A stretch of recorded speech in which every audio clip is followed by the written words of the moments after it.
Hello.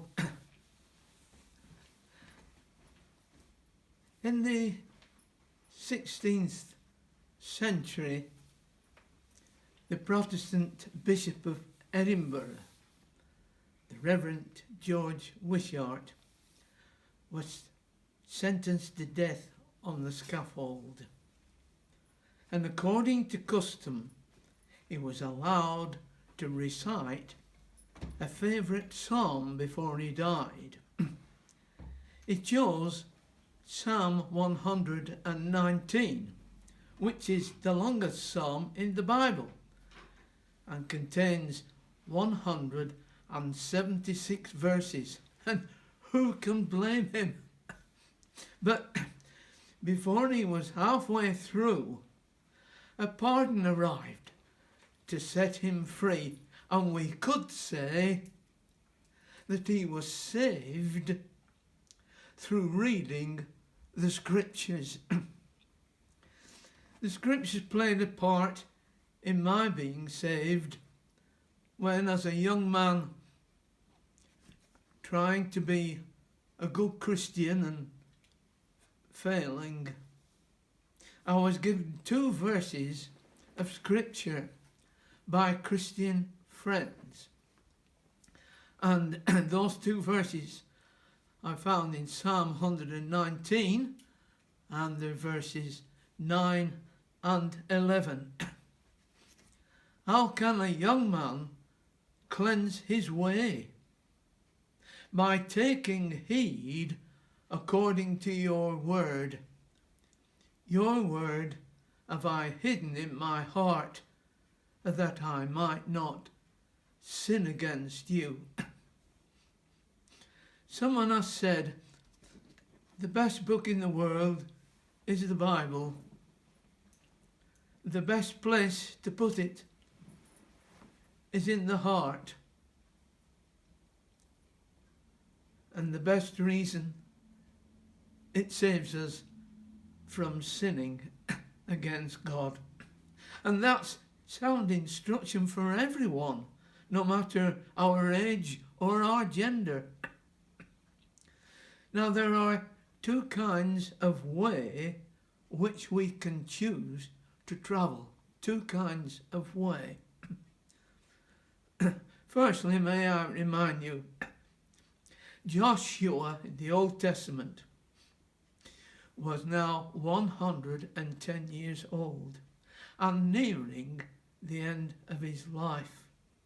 And he summons the tribes of Israel together for a word of advice before they begin their new life in the promised land.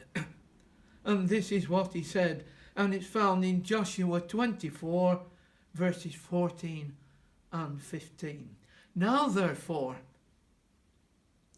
fear the Lord, serve him in sincerity and truth. Choose for yourselves this day whom you will serve. But as for me and my house, we will serve the Lord. Do you remember the song we used to sing? Well, many of you did, at school assemblies. And I still remember it and try to sing it sometimes. As we travel through the bad and good, keep me travelling the way I should. Where I see no way to go, you be telling me the way I know. One day, his disciples asked Jesus, how can we know the way?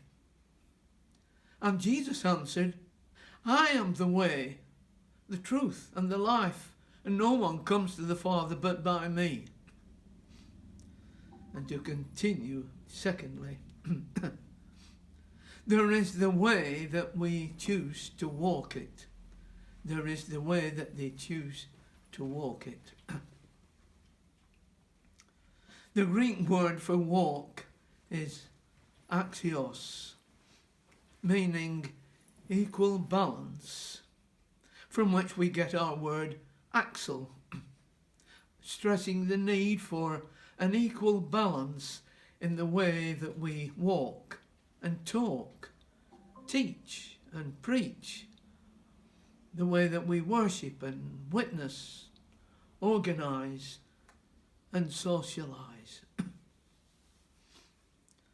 Knowing my interest in local history, my daughter Wendy bought me a book entitled Roman Roads of the Fylde, which were once well-maintained routes for travellers, but now are sadly hidden behind hedgerows and weeds and hard to find.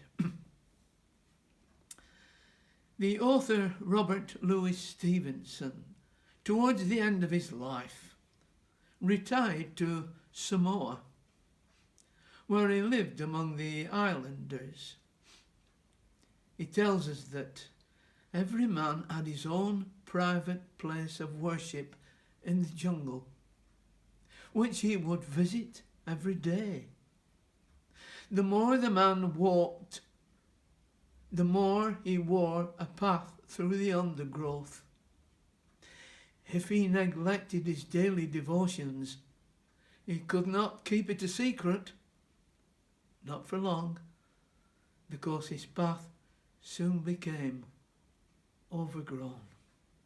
Sometimes, dear friends, our way of life can become overgrown with self-interest and non-commitment, which leads to apathy and a neglect of our faith.